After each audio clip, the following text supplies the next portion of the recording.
पंतप्रधान नरेंद्र मोदी शुक्रवारी महाराष्ट्र दौऱ्यावर येत आहेत. पालघरमध्ये सुमारे 76,000 कोटी रुपयांच्या वाढवण बंदर प्रकल्पाची पंतप्रधानांच्या हस्ते पायाभरणी होणार आहे.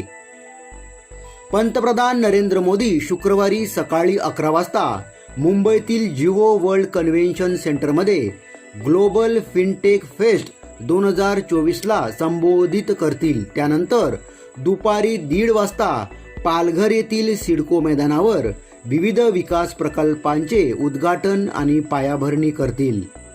यावेळी पंतप्रधान नरेंद्र मोदी सुमारे 1,560 कोटी रुपयांच्या 218 मत्स्य पालन प्रकल्पांचे उद्घाटन आणि पायाभरणी करतील.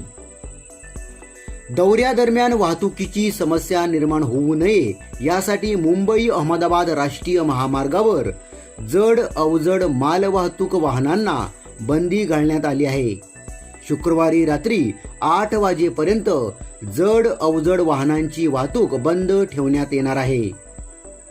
जीवनावश्यक वाहने, पोलीस वाहने, रुग्णवाहिका, अग्निशमन दल वाहने, सदर कार्यक्रमाच्या अनुषंगाने येणारी वाहने, प्रवासी वाहतूक करणाऱ्या सर्व प्रकारच्या बसेस व इतर अत्यावश्यक सेवेतील वाहने यांना प्रवेश सुरू राहणार आहे.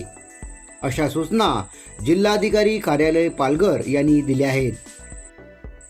वाढवण बंदराला स्थानिक मच्छीमारांचा मोठा विरोध आहे. त्यामुळे पंतप्रधान नरेंद्र मोदी यांच्या पालघरमधील सभेला कोणताही अनुसूचित प्रकार घडू नये यासाठी जिल्हाधिकारी प्रशासनामार्फत मोठी तयारी सुरू आहे.